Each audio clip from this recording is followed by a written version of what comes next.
अस्सलामु अलैकुम वरहमतुल्लाह। आज की इस वीडियो में हम ये सीखेंगे कि अगर हम किसी अल्फ़ाबेट को एज अ लोगो क्रिएट करना चाहें पिक्सल लैब में तो हम किस तरह से क्रिएट कर सकते हैं। ये वीडियो उन तमाम तर स्टूडेंट्स के लिए है जो पिक्सल लैब की मुकम्मल क्लासेस ले चुके हैं। पिक्सल लैब का इंटरफेस, उसके तमाम तर ऑप्शंस और फीचर्स के बारे में उन्हें पता है और वो सब सीख चुके हैं। लेकिन वो स्टूडेंट्स जो अभी पिक्सल लैब की क्लासेस ले रहे हैं, पिक्सल लैब समझ रहे हैं, वो भी वीडियो में बताए गए तमाम तर स्टेप्स को ऐसे ही फॉलो करेंगे तो बिल्कुल ऐसा लोगो क्रिएट कर सकते हैं जो हम आज की क्लास में बनाना सीखेंगे।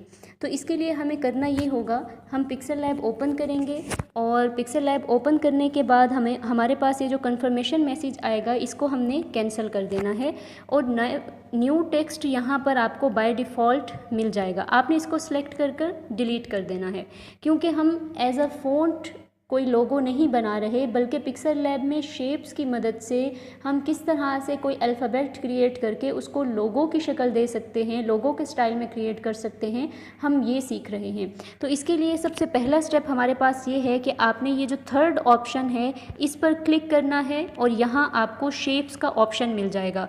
आपने शेप्स पर क्लिक किया, बाय डिफ़ॉल्ट आपके पास ये एक शेप क्रिएट होगी। इसका सॉलिड कलर हम चेंज करके ब्लैक कलर करेंगे, कोई ग्रेडियंट वगैरह अप्लाई नहीं करना। सॉलिड कलर ब्लैक करने के बाद शेप को कुछ इस तरह से आपने सेट कर लेना है। सेट करने के बाद यहाँ से आपने टिक मार्क करके इसको अप्लाई किया और सेम इसी ही शेप की कॉपी लेने के लिए इस शेप को पहले सेलेक्ट करना है और नीचे यहाँ आपको कॉपी का ऑप्शन मिलेगा। आपने कॉपी पर क्लिक किया और आपके पास ये दो शेप्स आ जाएंगी। पहली वाली शेप को आपने रखना है राइट साइड पर, दूसरी शेप को लेफ़्ट साइड पर तो रखना है, लेकिन इससे पहले आपने ये श्योर कर लेना है कि दोनों शेप्स बराबर हैं, ऊपर नीचे तो नहीं हैं।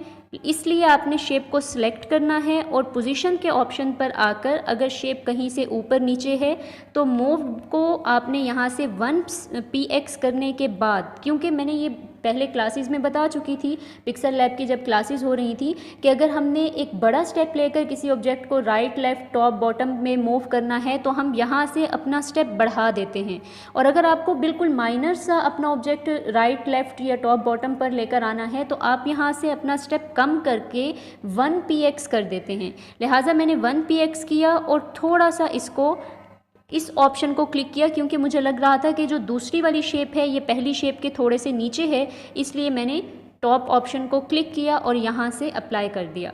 अब इसके बाद सेकंड वाली ये जो शेप है, मुझे इसको सिलेक्ट करने के बाद अपना स्टेप बड़ा करना है और लेफ़्ट साइड पर लेकर आना है। तो पहले दो स्टेप्स हमारे क्लियर हो गए कि हमने एक शेप ली जिसका सॉलिड कलर ब्लैक था, उसको हमने राइट साइड पर रखा, और दूसरी शेप हमने ली जिसका सॉलिड कलर भी ब्लैक था और हमने उसको उसी के बिल्कुल पहले वाली शेप के लेवल पर आकर लेफ़्ट साइड पर रख दिया है। इसके बाद अगला स्टेप हमारे पास ये है कि हम इसी पहले वाली शेप का ही एक कॉपी दोबारा से लेंगे। सेलेक्ट किया, कॉपी के ऑप्शन पर आकर हमने तीसरी शेप ऐसी ही कॉपी कर ली। अब यहाँ से इस ऑप्शन के ज़रिए हम अपने ऑब्जेक्ट को थोड़ा सा रोटेट करेंगे। रोटेट करने के बाद ये वाली शेप सेलेक्ट है, हमने क्रॉप के ऑप्शन पर क्लिक करना है और थोड़ा सा एरिया इस शेप का हमने क्रॉप करना है, कुछ इतना, और इसको हमने यहाँ से टिक मार्क कर अप्लाई कर देना है। ये शेप हमारे पास आ जाएगी।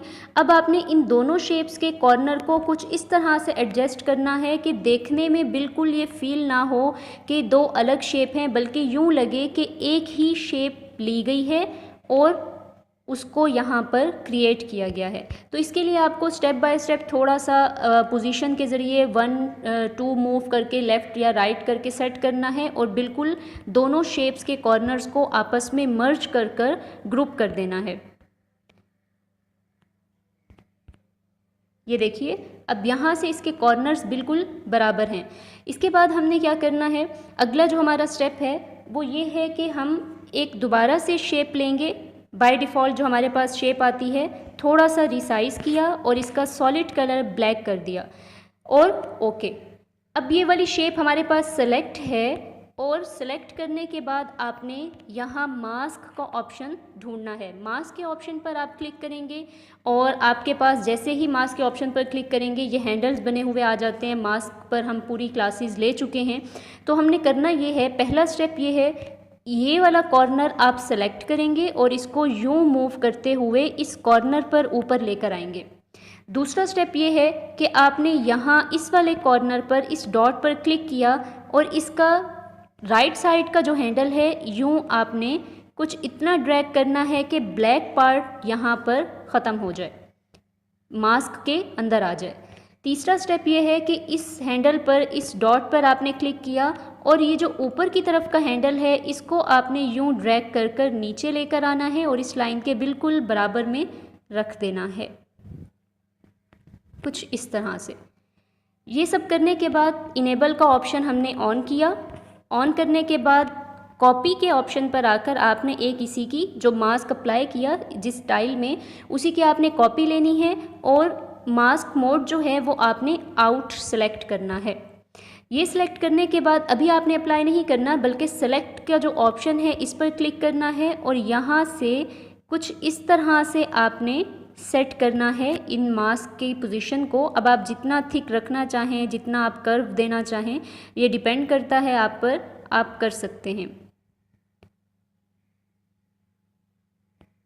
मैंने कुछ इतना सेट किया और अब मैं यहाँ से टिक मार्क कर कर अप्लाई करूँगी और आपके पास एक ये पोजीशन क्रिएट हो चुकी है।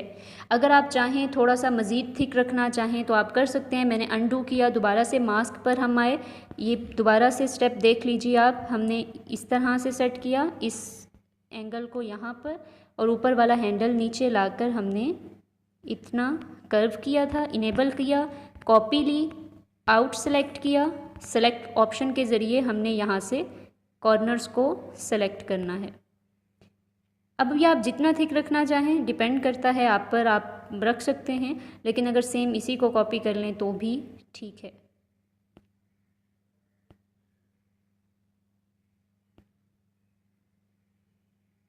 कुछ इतना सेट करने के बाद यहाँ से मैंने इसको अप्लाई कर दिया है और हमारे पास ये एक शेप क्रिएट हो चुकी है। शेप को अनसेलेक्ट किया, दोबारा से शेप पर आए, एक रफ सी हमने ये शेप क्रिएट की है जिसका कलर मैं फ़िलहाल चेंज नहीं कर रही। सेट करने के बाद इसी की कॉपी ली और शेप का साइज़ थोड़ा सा कम किया और यहाँ एक्स्ट्रा कॉर्नर जो थोड़ा सा ब्लैक कट किया हुआ नज़र आ रहा था इस पर मैंने सेट कर दिया। लेयर्स के ऑप्शन पर आकर ये पहली 3 शेप्स को हम सिलेक्ट कर कर मर्ज कर देंगे। मर्ज किस तरह से करते हैं इस पर भी हमारी क्लास हो चुकी है। मर्ज करने के बाद अब हमारे पास शेप इस तरह से है, शेप सेलेक्ट है। इरेज़र कलर पर आकर हमें पता है कि इरेज़र कलर हमारे ऑब्जेक्ट में से बाय डिफ़ॉल्ट वाइट कलर को रिमूव कर देता है, तो इसको इनेबल किया और इसकी स्मूथनेस यानी टॉलरेंस जो है वो मैंने यहाँ से बाय डिफ़ॉल्ट जितनी 70% तक हम लेकर जा सकते थे तो मैंने 70% किया और अप्लाई कर दिया है। अब इस शेप को भी मैंने यहाँ से रोटेट किया। रोटेट करने के बाद शेप सेलेक्ट है, 3D रोटेट पर आकर वाई वाली पोजीशन को मैंने यहाँ से 180 कर कर फिक्स कर दिया और ये हम सेट करेंगे। ये मैं मुसलसल रोटेट कर कर देखूँगी, जिस एंगल पर जाकर, जिस डायरेक्शन पर जाकर ये शेप फिक्स हो जाएगी, यूँ लगेगा कि वो आपस में मर्ज हो रही हैं, तो उतने एरिए पर हमने उसको फिक्स कर देना है।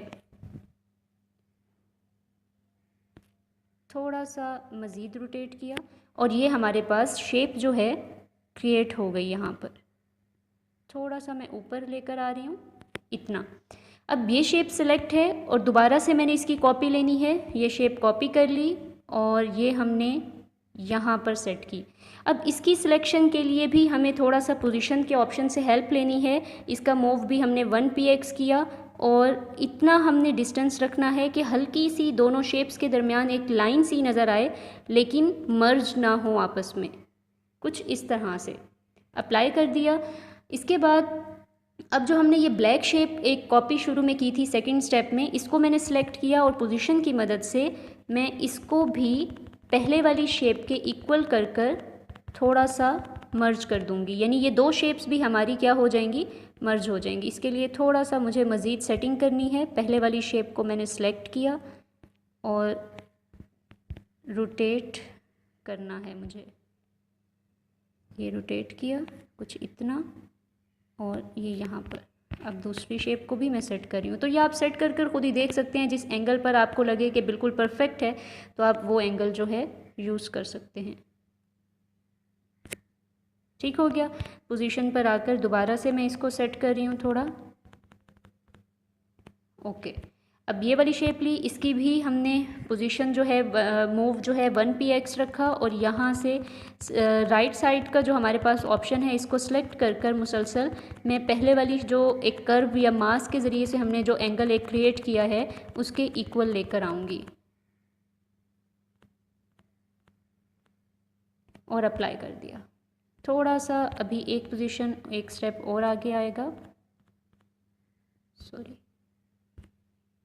ये शेप हमने लॉक कर दी ताकि मूव ना हो, और इसको हम पोजीशन पर आकर अप्लाई करेंगे। ठीक हो गया।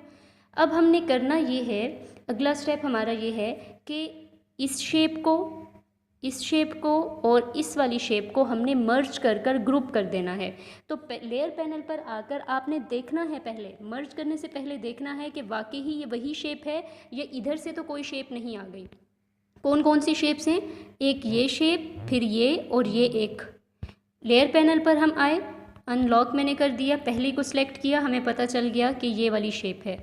दूसरी को हमने सिलेक्ट किया यहाँ से, तो ये दूसरी शेप है। हम ये करेंगे, इस शेप को, इसको और इसको, इन तीन शेप्स को हम सिलेक्ट कर कर मर्ज कर देंगे। ओके, और ये मर्ज हो गई। अब हमने यहाँ से दोबारा से लेयर पैनल पर है और बाकी जो शेप्स हमारे पास बची हैं इनको भी सिलेक्ट कर कर हमने मर्ज कर दिया। इसके बाद अगला स्टेप ये है कि पहले वाली अब जो शेप है ये एक शेप बन चुकी है, इसका हम टेक्सचर अप्लाई करेंगे। तो शेप सेलेक्ट है, हम यहाँ से टेक्सचर के ऑप्शन पर आए, गैलरी में आएंगे।